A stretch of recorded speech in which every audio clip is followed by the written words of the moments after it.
retirement isn't just sitting there and expecting things to happen. Because when you don't have your work to go to, it really disrupts your whole routine. Because what you do on Saturday and Sunday when you're working is not your life after you retire, or else it will quickly deteriorate because you have no mental or emotional stimulation. Welcome to Zestful Aging, where I talk with fascinating, talented, and inspiring guests who reflect on the adventures and challenges of aging and who are living their lives with vibrance and purpose. I'm your host, Nicole Christina, psychotherapist, writer, and fellow Zestful Ager. I want to invite you to my free webinar, Zestful Aging. Here's how you do it. You can sign up at NicoleChristina.com. Last week, we heard from Sheila Applegate, who did a beautiful and unique guided meditation with us. I hope you enjoyed that. And next week, we're going to be speaking with Irene Frances Olson, who's the author of Requiem for the Status Quo, which is a fictional account that doesn't hold any punches when it comes to describing the toll Alzheimer's takes on families. And as always, I appreciate your feedback. Well, I have my Jack Russell Terrier Sparky right beside me and my coffee in my hand. So let's begin. Today we're speaking with a guest who calls herself the Happy Cat. Perley-Ann Friedman is originally from Ottawa, Canada, but lives most of the year on Koh Lanta, which is a small remote island in southern Thailand.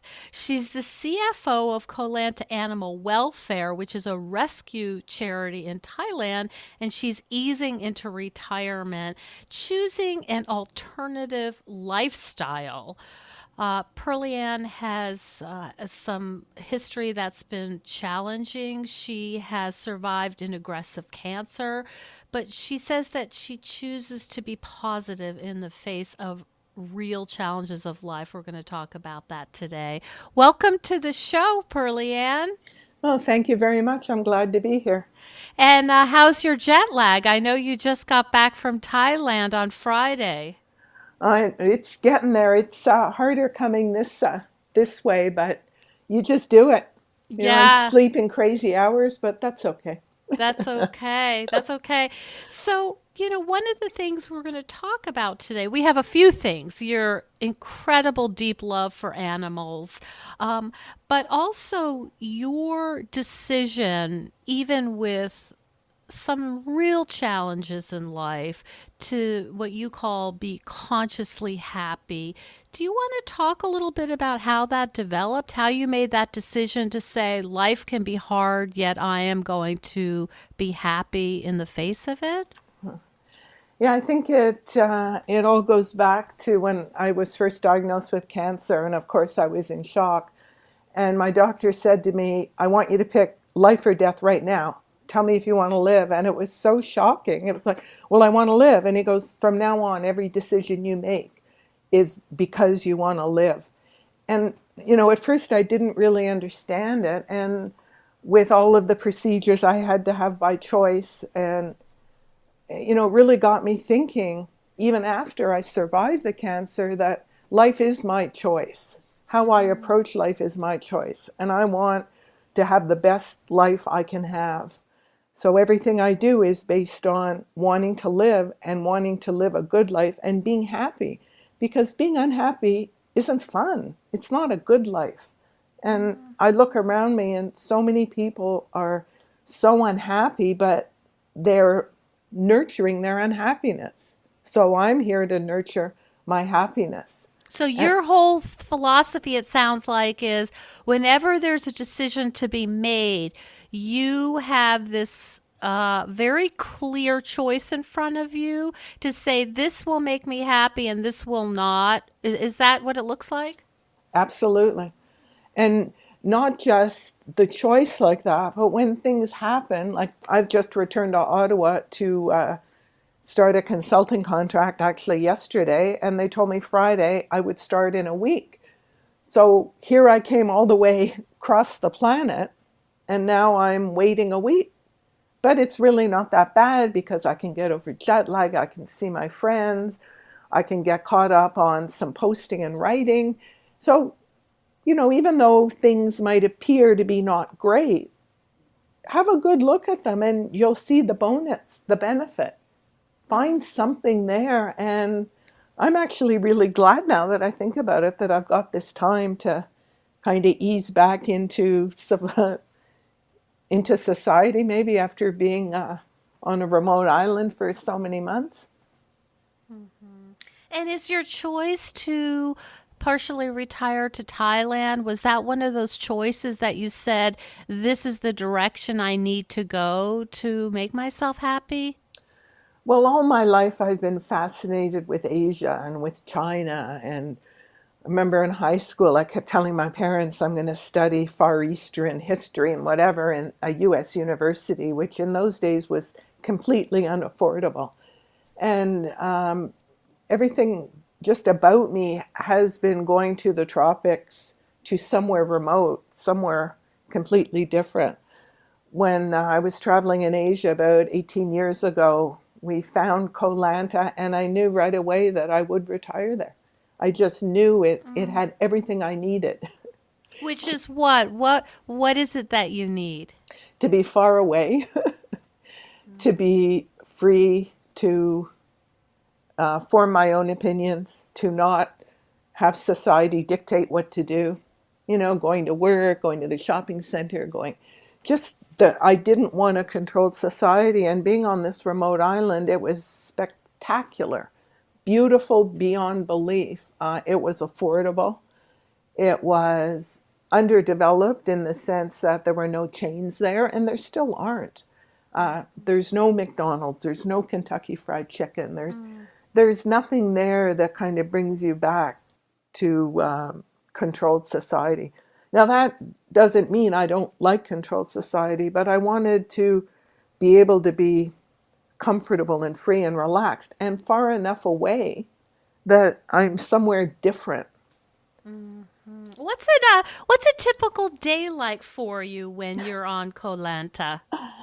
Uh, well, I wake up really early. My cats are a hungry bunch, and by 5:30 when the sun comes up, they're staring at me. I kind of feed them, get up, piddle in the garden a bit, and then I go for a run. And then I do some work, usually for the charity. There's a lot of things I'm involved in with the banking end and with multiple foundations. We're always looking for money, always looking for medical equipment, medicine. And then I'll maybe meet a friend for lunch or have lunch in my garden, go work at the center with the visitors doing tours, something like that in the afternoon, and then sunset. I water my garden. Don't want to water it when the sun's up. Have dinner at home or go have dinner with friends. And lately, I've been not going out much at night because I'm totally hooked to Sons of Anarchy. Sounds crazy. Even the middle of nowhere, I have Netflix. Oh, that is so And my bedroom is funny. aircon. So by 8 o'clock, I'm in my bedroom because it's 40 degrees. I'm pretty hot. So, yeah, it's crazy. At my age, I'm hooked on this. That is really funny. So you've been living most of the year on Koh Lanta for how long? Well, as my career was as a high-tech consultant, so a lot of the things I do are in phases. These big computer projects are phases, and a lot of phases go live at Christmas or New Year's Eve because people are off work. They have the time to do all this go live stuff. So I'd be on a project that went live, meaning in January, I was out of work and I wouldn't look for work till April. So for the past 18 years, I've been almost every year spending 4 to 5 months on Koh Lanta. So about 5 years ago, we found this ter- fantastic place that we rented, we bought. And so when I was 60, that was kind of my present to myself is I finally have my home on a remote tropical island. So for the Mm-hmm. past 5 years, I've spent most of my time on Koh Lanta, but I do go back and forth. I've had a couple of deaths, close friends. Cancer has beaten them, and I come back for a few months in the summer because the summer fall is gorgeous in Ottawa. And Mm-hmm. then this year, one of my clients offered me a 4-month contract that I just couldn't say no to, so I'm back for it. Usually I come back in July, August, so this year I came back a bit earlier. Earlier. Uh-huh. What's it like for you to transition back to Ottawa from a small remote island in southern Thailand? Like, this is going to sound crazy, but the hardest thing for me is driving on the right side of the road here, Ah, which is uh-huh. crazy. Crazy. Mm-hmm. In Thailand, I have no trouble driving on what we call the wrong side of the road. But oh, and I come back here, it's so funny. I really have to consciously think you're in the middle of the road, be in the middle of the road. Uh-huh. So you've really designed a life for yourself very consciously. This is not something that kind of passively came along. You have made some big decisions, and some of them carried some risk. Oh, completely. And when I decided way back that I loved Koh Lanta and that's where I wanted to retire, that was just the decision of to start the analysis. And I would say the first 10 years when I went back, what's it like here? How's the medical? What if this happens? What if that happens? How about banking? What about food?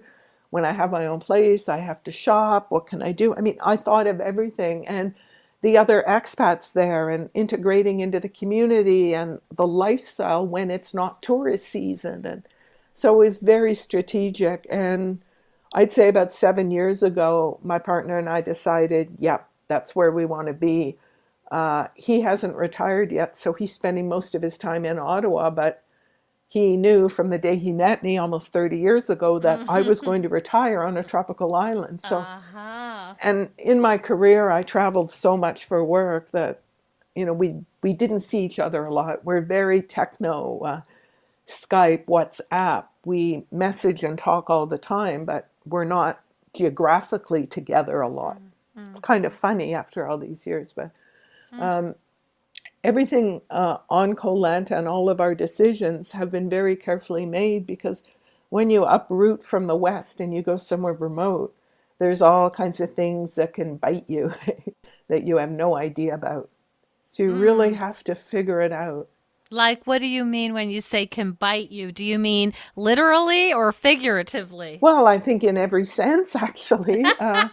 When you're in a foreign country, especially an Asian country, they don't want to tell you anything negative. So Uh, if you ask them a question, they're going to say yes.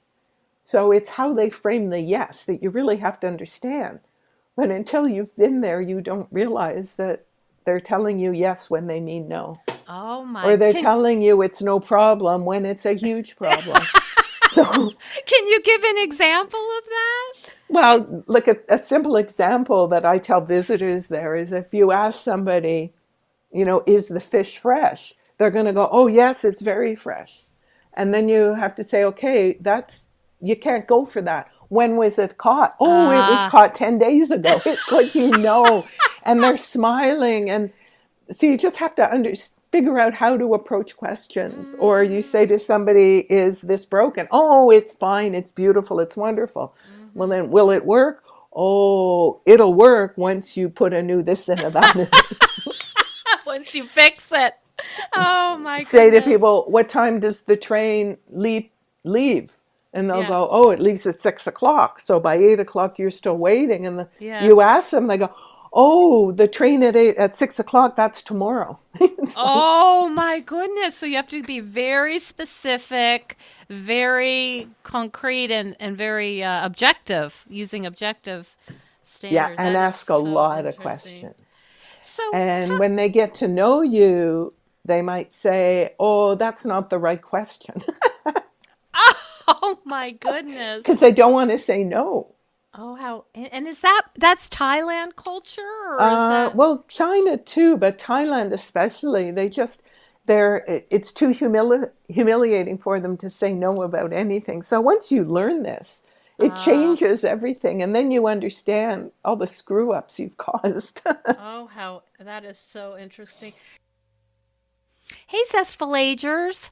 Last year, I attended the International Federation on Aging's global conference in Toronto, and they've announced the 15th Global Conference on Aging for Niagara Falls, Ontario from November 1st through 3rd, 2020.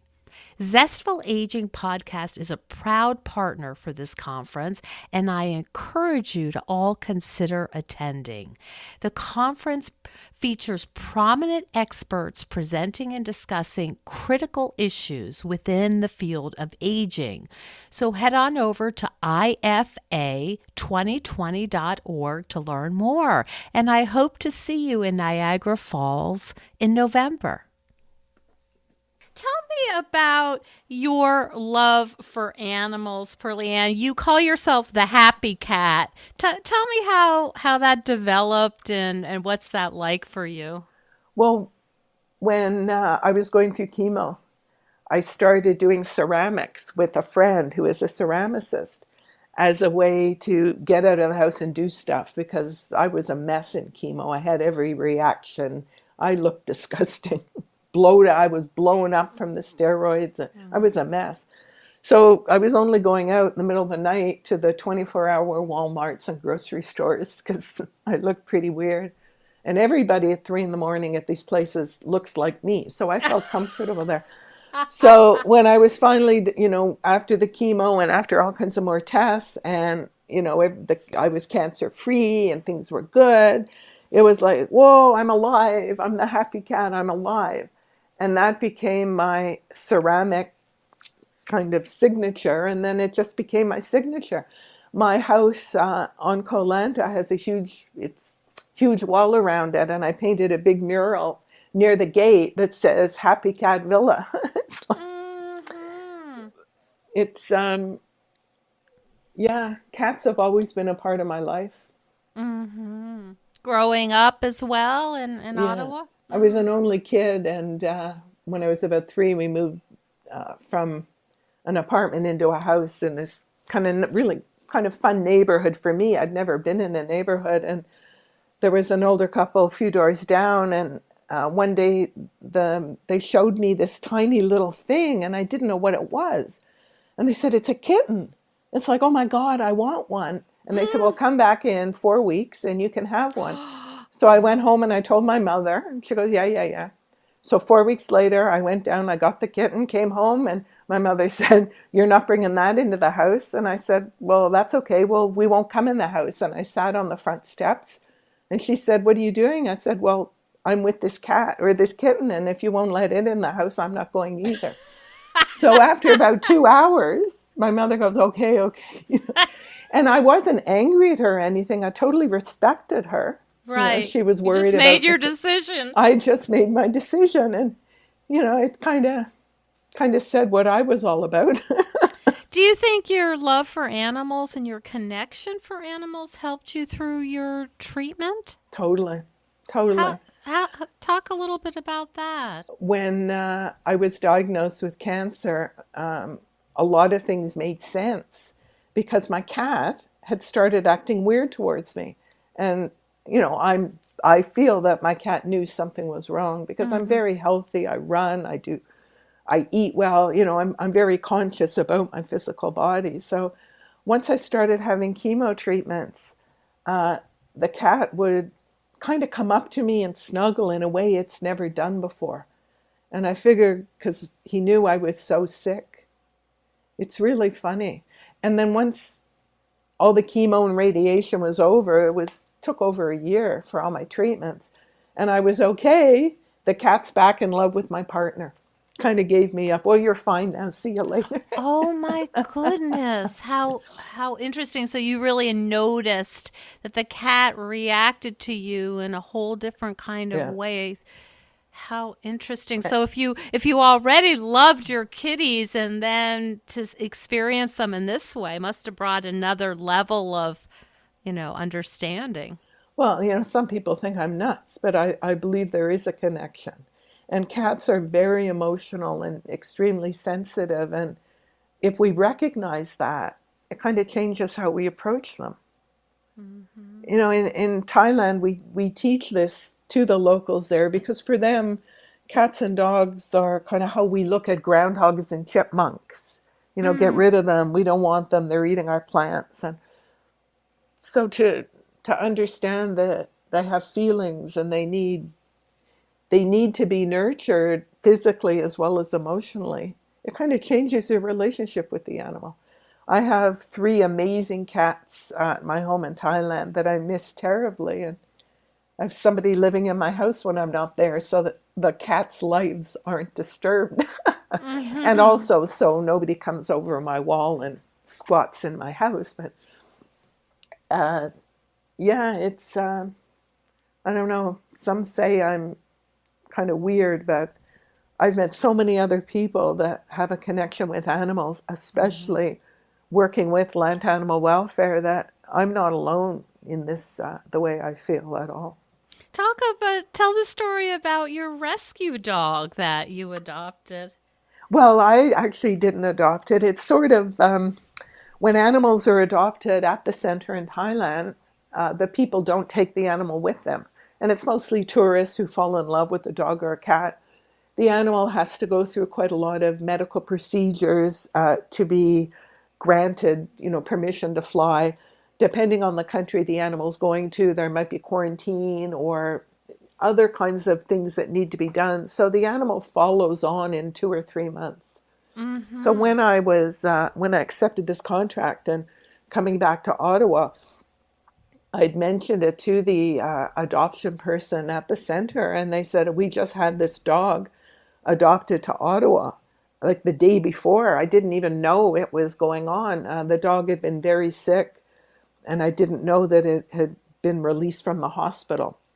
So it turned out it was a woman traveling, and she fell in love with Golden, the dog, and thought it was perfect for her parents. And she did all the arrangements the day before, and her parents live in Ottawa. So I was like, oh my God, I'll take the dog with me because not many people travel from Koh Lanta to Ottawa.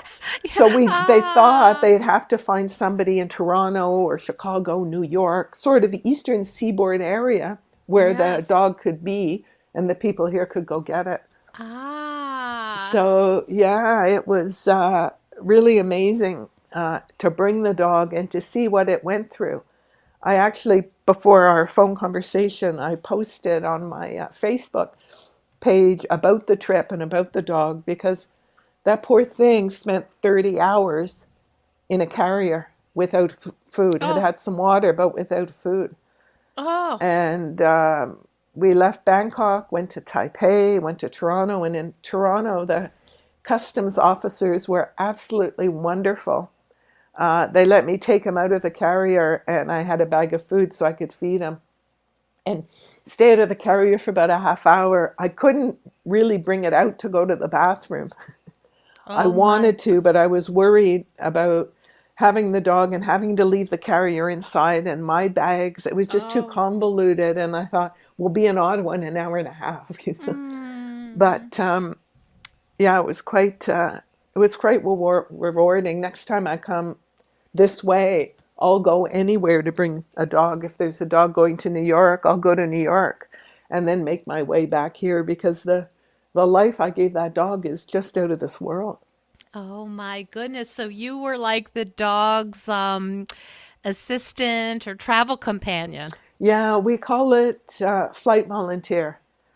So I Aha. volunteer my flight. Now I had to get that only certain tickets are right, and you can't go to a Chinese airport or to Heathrow. Like these places don't have the facilities for animals to move them. So there's a couple of restrictions, but the the trip for the dog is paid for by the adopters. That's all Mm. they pay for. So they get an animal that's checked out medically, that's sterilized, has the chip and all the vaccinations for the Mm-hmm. price of a flight, which is a lot cheaper here than getting an animal and paying for all those procedures. Yes. Oh, that was a really good deed. Yeah, I'm pretty happy. Yeah, a mitzvah. Yeah, exactly. And the adopters have sent me some photos of the dog, and he just looks amazing. He's in a home full of Ah, love and oh my gentleness, goodness. exactly what this dog needs, because it was abandoned. I mean, it was pretty bad when he first came to the center. He Mm-hmm. had skin disease, probably from stress of being abandoned. He was Mm-hmm. walking into things. We thought he had a brain tumor. We sent him to get an MRI at an animal hospital near Bangkok, and they found he had blood parasites, which is treatable. So it was wonderful. Oh my But goodness. a lot of money went into that dog to get him better. But Mm, that's what we do at the rescue is we rescue animals. And then mm. if they can't go back where they're from, we look for a forever home in the West for them. I see. I see. Do you want to give our audience some ideas about when they're coming up on possible retirement or when, maybe they're empty nesters or thinking about what's my next step? What are the kind of things that they might start thinking about? What might you suggest given the way you've done your easing into retirement? Yeah, I think they have to accept that retirement isn't just sitting there and expecting things to happen. Because when you don't have your work to go to, it really disrupts your whole routine. Because Mm, what you do on Saturday and Sunday when you're working is not your life after you retire, or else it will quickly deteriorate because you have no mental or emotional stimulation. If you read mm-hmm. the paper and watch TV, that's not life. Not enough. Not at all. And then it starts with this hurts or that hurts, and maybe I should go to the doctor. And then you become a medical experiment. Or you force Mm-hmm. yourself into this medical world and everything falls apart because you're making it kind of, sort of. Mm-hmm. Becomes But, such a focus. well, if you're always focused on, does that hurt? Well, it's going to hurt eventually.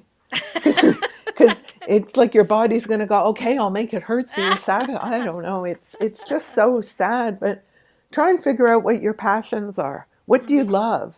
And start exploring that, doing your passions.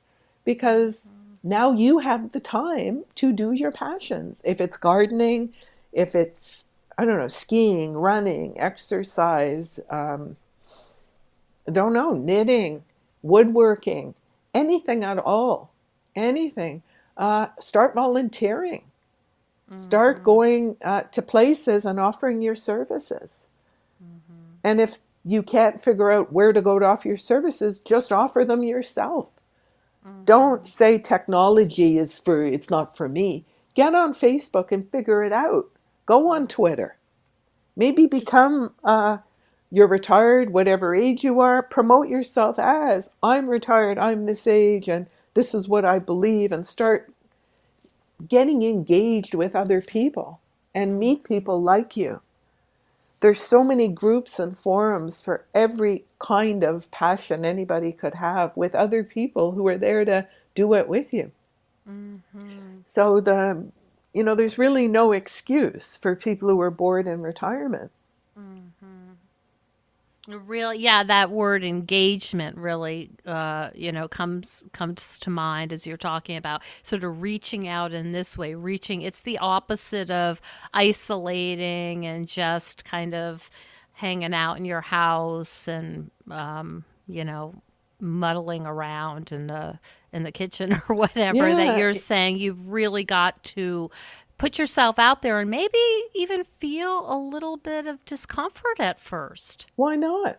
I mean, what's the worst that can happen? They go, we don't want to talk to you. We're like, okay, I'll go talk to somebody else. I mean, it's really not a big deal, and everybody else is the same. But it's this engagement is so important, and consciously engage.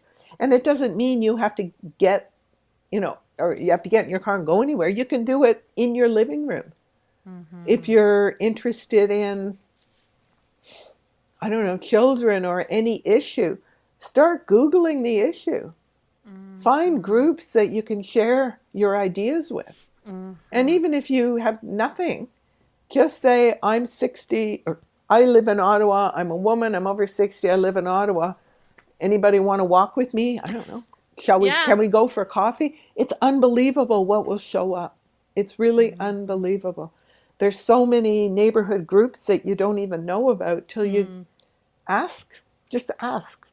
And of course, what you're saying is completely what we know about healthy aging. All the things are, supported by all the science, right? Connecting, learning, stimulating your mind, and being social. All of what you're describing is exactly what the longevity research Yeah. tells us to do. And we need to listen to it. We really need to listen to it. You know, people say, oh, your brain deteriorates after 50 or something. Well, maybe if it isn't exercised, it does. And the easiest exercise is do a Sudoku a day. Do a crossword. Do something sort of abstract that exercises your mind. And don't worry about, well, I don't know about that. Well, there's your first clue. Learn about it. Get online. Anything at all. You know, oh, I don't know how to make cookies with something. Get online. Figure it out. I want to change my something. Just figure it out. Learn something all the time, because if you're constantly learning things, then your brain is engaged. It's active. It's like a muscle. It's going to be better. Your memory will be better. You'll feel better about your mental abilities. You know, oh, I can't do that. I'm forgetful. Well, you're telling yourself you're forgetful. Maybe that's why you're forgetful, because you're doing it. Figure out how to not be forgetful. Write it down, have clues, set your timer, do whatever you have to do to compensate for any weakness somewhere, so you don't have a weakness. I see. So you're saying to take control and the power you do have, and use some agency instead of being passive. Totally. Like when you're passive, nobody wins. Well, you don't win, for sure. And if other people are saying, oh, you're an old lady, go sit down there. Yeah, seriously? Really? Yeah. Don't accept people telling you what you are. You know what you are. I see. And, you know, I see that even sometimes the way people who don't know me react to me. You know, oh, you better sit down. It's like, why? Or I'll go, yeah, I just ran 10 miles. I guess I better. I mean, So I know that you blog for 60andMe. Is Yeah. that something that you talk also about your adventures and your philosophy of life? yeah. And I met Margaret online, oh, a long, long time ago when she was first starting out. And I don't know how we connected. Just she contacted me or I contacted her, or there was just something there. And she asked me to write. And I thought, what do I write about? And she goes, write about anything. And so, of course, I did some research and what motivates people. And when you tell them a number of things, like 5 ways to do this, 6 ways to this. So I started writing her articles on 3 ways to be happier, 3 ways or 5 ways, whatever, or 5 reasons why you need a pet. Like, it was all this number thing, and they're very easy articles to write. So whenever I'm doing something and I'm thinking, yep, there's something I can send her, I write it and I send it to her. Yeah, so I've developed a pattern for how to do things. So when I came back from Thailand in February, because a very dear friend was losing his battle with cancer, I had some challenges at the airport. And I've learned in Asia that you never show frustration, aggression, anger. You never show that, because everything will go downhill. You have to stay calm and pleasant and smiley. So I did, and I got myself out of a big jam. I had airlines helping me avoid a terrible I would have ended up in China without a visa. So Oh. this airline was wonderful to me. And I believe they were like that because I was very calm when they told me about a possible problem.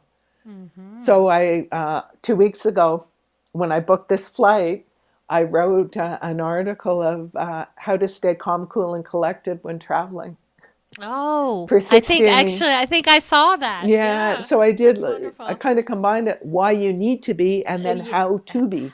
And, perfect. what you project to other people doesn't have to be what you're feeling inside, but what Mm-hmm. you project is how they treat you. And that is so important because if Mm-hmm. they feel a certain way or you're projecting something they don't like, it's not very good for Right, us. right, right. I always say you get more flies with honey than vinegar. Yeah, Absolutely. Yeah, perfect. absolutely. How can people find you, Perley-Ann, and read about your adventures? What's the best way to find out more about you? Well, my website is thehappycat.ca, Okay. and I'm on Facebook at Perley-Ann Friedman, and that's my Okay. happy cat handle. Uh-huh. So yeah, Excellent. I post not a lot, maybe once a week or when there's things that are interesting. I don't Uh-huh. tell anybody when I brush my teeth or anything like that. I You know, wouldn't post anything that I wouldn't want to read from another person. oh, that's a great guideline. Yeah, that's a great guideline. Well, I really think that our listeners are going to appreciate your adventuresome and intrepid spirit and your just the way you bring your kind of your own personality, your own values to creating this life that fits you just perfectly. And anybody can do it. Yeah. That's right. That's Anybody. right. Thank you so much for talking to us today and telling us about your life. Well, thank you very much. I hope I inspired others to go after their passions. Thank you so much for joining us on Zestful Aging. If you like the podcast, please share with some of your friends. I love to hear from my listeners. Send me an email at NicoleChristina.com.